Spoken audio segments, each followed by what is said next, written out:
Hello, this is Glove Gossip, episode 2, Thirsty Thursdays. I'm McCall McGowan with Jake and Jordan. Right, boys, let's get into it. Where do you want to start, Jordan? I think it's only right that we start by the fights at the weekend. Covering it. I think we start with the first fight that I managed to get there for, which was William Crawler. Really tough night for William. He got sparkled, didn't He got stopped, but he was getting caught with some really big shots. The lad he fought as well, he just seemed a lot more up for it. He was catching him with the cleaner punches. Had a lovely 1-2, and he was right down the pipe every time. And William just couldn't handle it. To be fair, I don't know if he. I don't know if he was up. William didn't look like he was sharp enough for it. He didn't look like he. I think he went in there and thought it was going to be a bit of an easy. He couldn't night. handle that other kid's jab. He just from the first bell, he was so up for it, that lad.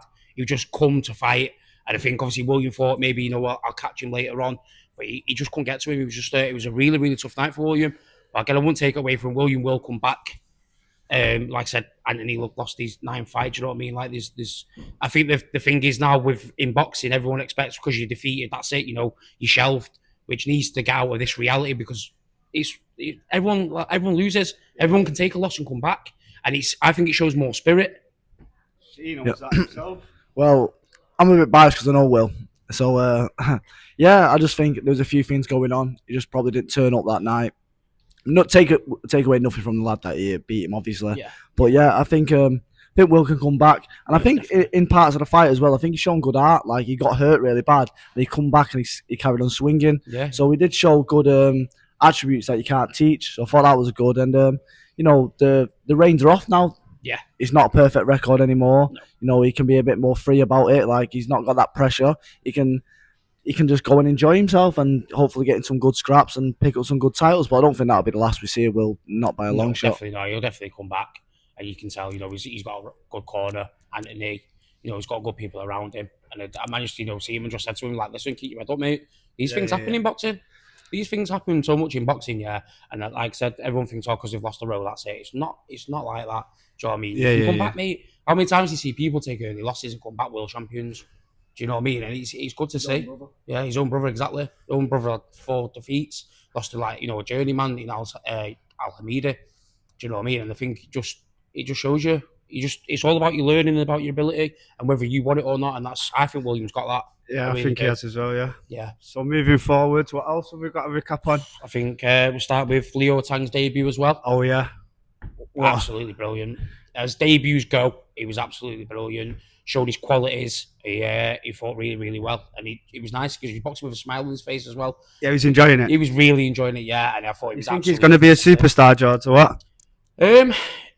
I've seen a few amateur fights and he looked really good. Again, the pro game's completely different. Completely different. I think obviously Eddie Hearn's got big high hopes, but I think we just have to watch one fight at a time, see how he goes like that. But yeah, he's got the basics anyway, and he looks really sharp. So it'll be good to see him follow his career and see what happens with him. Yeah. What else have we got to recap on? I think touch on Pat Brown as well. Yeah. Definitely. Great win for Pat Brown. I think Pat Brown gets a lot of stick because he can't win in this game. You box 10 journeymen, 20 journeymen, and everyone's like, oh, he's boxing idiots. But then you fight good people early on, and people are like, oh, he's getting hit too much, or he's getting hit more. Well, what is it? I think Pat Brown just fought. Oh, mate, I've been saying the guy's name constantly, so I feel like I couldn't not been able to remember it right now. But yeah, fought him. I think he's fought for a Southern area or English eliminator or something like that. Pat Brown fights him in his 3rd fight, and he knocks him out in a couple of rounds. Amazing. Yeah, Lewis Hokefield it was. Lewis Hokefield, there we go. Great fighter. He beat a good lad a couple of fights ago. But yeah, what is it? What do people want? Boxing fans are so fickle. 1 minute, I can't bother watching him. Oh, he's fighting good people. Oh, he's getting it too much. No, I think Pat Brown's doing the right thing. I 110% agree. I'm a big fan of Pat Brown's. I think he hopefully goes all the way. And again, he was a really good amateur as well, but he was more suited to the pro game. He's come into the pro game. And, if you when do you ever see someone turn professional and be a main event? I know, people say, oh, it's only Ulti ice ring, but, mate, it's a big step back. I won't mind main eventing Ulti ice ring. 110% down the road for you, do you know what I mean? You can walk there if you wanted to. Do you know what I mean? I just think, I think he has got I really do, and he's suited to the program, and it shows, it's a big step. He's only had 3 fights. and he's better and better and better. And I just think I really do think Pat Brown will go all the way. Something special there. Yeah. He's just 100%. There's something special. it's just like the way he went to it. He took his time, and then as soon as he got him on the ropes, he was like, just unleashed it, and he just the uppercut coming, and you could see him stunned. And then I think he's a sublime finisher. I think when you're hurt, he will finish you. Do you know what I mean? He's not going to let you off. He will go for kill. What you can guarantee as well is excitement, can't you? Yeah. Sorry, Jake. Just before you take the mic, I didn't watch the show really because I was at Boulders myself doing corners for Clark Smith, Hugh Malone, and Sean Yaxley. We both got 3 wins on a Pat Barrett show, Black Flash. So yeah, that was good. So I just thought I'd throw their name out there. Yeah, Hugh Malone. He was ABA champion. Yeah. He's got a mad work rate. He's really dedicated. He's managed by Matthew Macklin, trained by my coach Joe Gallagher. So yeah, he's got big things coming. Yeah, so Pat Brown's the. Would you give him like the number 1 prospect spot at the minute? Yeah, for the fights he's had, definitely. I think obviously there is a lot more talent hanging around. A lot of potential, massive potential. Like you look at Moses Atoma for one. Like, yeah. Do you know what I mean? Well, Like, there's another prospect. He's out of the prospect game now. Yeah, do you think he's out of it now? Yeah.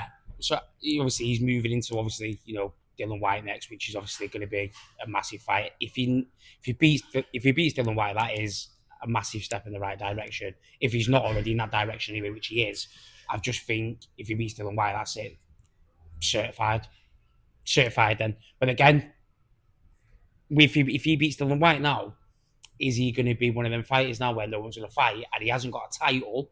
He's going to be like, well, what's the point of fighting him? Is he going to be hard for him to get in fights? And we've seen it. How many times do you see someone like that? Yeah, just before we move on as well, Katie Taylor and Amanda Serrano. What I just touch on our guy George the Bomber, yeah, because you know more. You've seen a bit more about him to what's to come than I have because you've been training him. But we've got a few things in the pipeline coming up with him, haven't we? So I just wanted to touch on him as well. Yeah, George the Bomber, man, great kid. Can fight like fuck. He's tall, he's skinny, he's rangy like an Eric Morales. He can bang like mad. He's gonna take over the unlicensed scene. Yeah, we're coming for you. A massive compliment. Yeah. Tall, he can fight. He hits hard. He wants it. I think he's got 5 fights in 5 weeks, has he? Yeah. So yeah, since we started sponsoring, I expect 5 knockouts to be honest. Since we started sponsoring, he's just getting fight underneath him. But he's like, I want all this poke. I want all the coin. He's like, Jake, I've got another one. I'm like, that'll be X amount. Yeah. I'm adding it all up in my head, but exactly. He wants to smoke, doesn't he? He wants to smoke, man. He's telling promoters that he don't have to be paid because you're paying him. Yes. Jake Ian.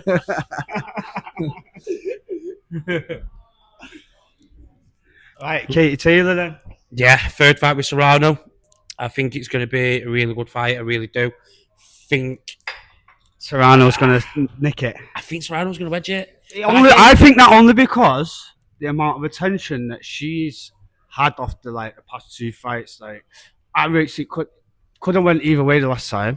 Both fights have been very, very close. Yeah. That's what I mean. Yeah, but the last time, I think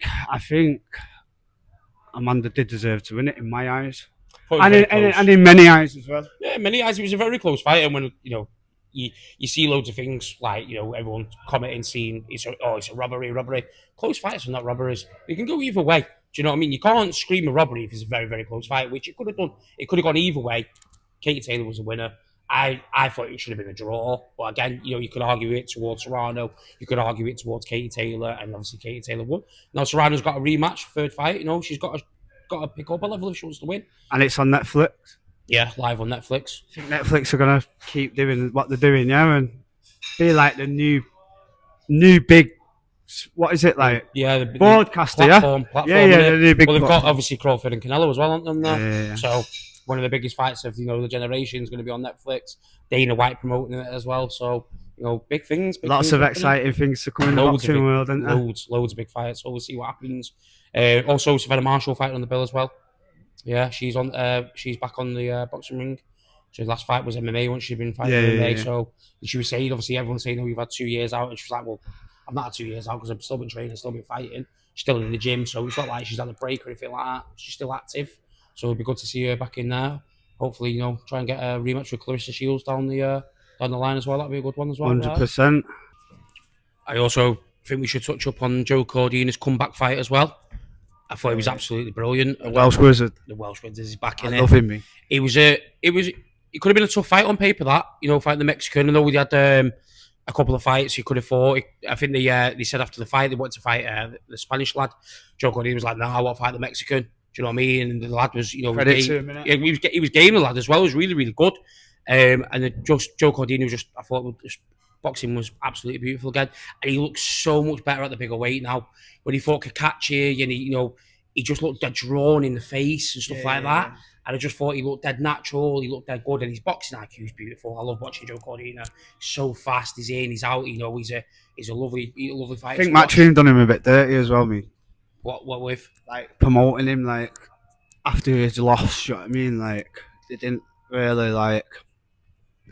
I seen something with Joel saying to Eddie like, I've been texting you, I've been fucking trying to get hold of you. Yeah. Just because I've lost, like, fucking hell. Yeah, I think they done him a bit dirty there. Do you know what I mean? Like, I think Joel really, after that fight, he wanted to come back stronger before he's actually come back, if you know what I mean. Yeah, definitely. But like I said, with that performance, he's like, right, I'm back now. Do you know what I mean? Let's get going. Do you know what I mean? It'd be interesting. Kakachi's just pulled out with a back injury as well in his against Ray Ford as well.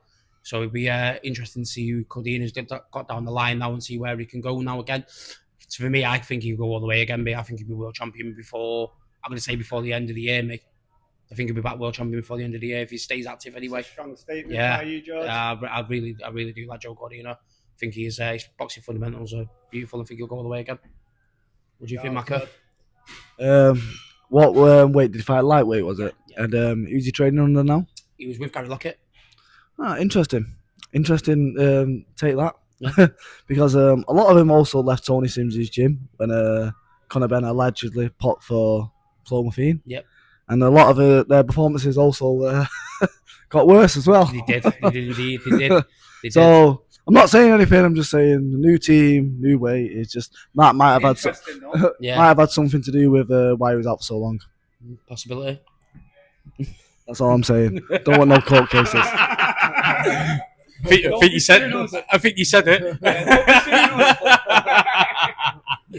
And then should we cover the main event as well? Yeah. Jack Catterall. Told you, didn't I? Your boy. My boy. Told you. Boy. Well, absolutely. I thought he was brilliant. I thought people think it was close. I don't think it was close. I owe you a tenner off that. Yeah, no. Yeah, don't worry about that. I thought you were an orange. I'll get that. Don't worry about that. But yeah, I thought he was brilliant. I thought again. I said to you last week about obviously the styles and stuff like that. It was never going to be one of the fan favourites, and a lot of people hate on Catterall because he's not entertaining. He's not going to be throwing 5,000 punches per round. He's not going to be the aggressor.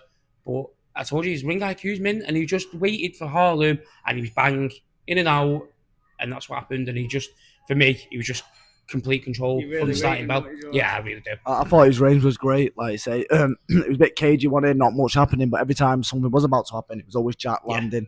Yeah.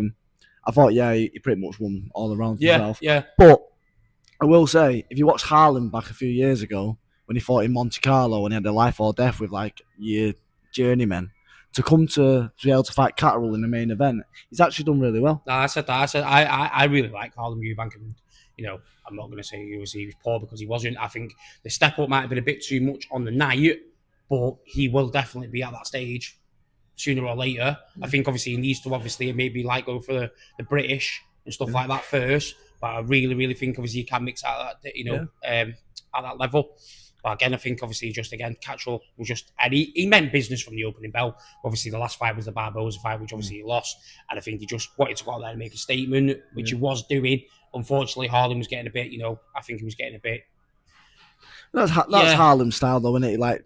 He's a bit jerky, jumping around and then jumps in. Whereas Southpaw, the orthodox heads are always. Yeah, and I think he just tried to get into Catterall, and he was trying to bomb him. And Catterall's really good at being so cute and just not getting it. Somehow being there, but not really getting it. Don't get it with much collateral, so doesn't. it would have been frustrating Harlem and so on. Yeah. Exactly. Whatever he throws, he lands as well. He doesn't throw to miss. You know what I mean? He always lands. So yeah, it was good. It was a really, really good event in Manchester. Really good seeing some good prospects, and then ended with Catchwell getting the W as well, and then back onto bigger things. But yeah, Good night of boxing for you then, George. yeah, it was really, really good. Really enjoyed it. It'd be nice to see what else cards are coming up now as well. So I'll hopefully see like the likes of Pat Brown and Leo Atang back there as soon as possible, and go down and show the support as well from Glove Gossip as well there. Go on, you can close this out. Don't know how to. I hope you're all enjoying this Thursday's episode of Good Gossip, because there's plenty more to come. We'll see you all next week. Boop, boop. Shabba.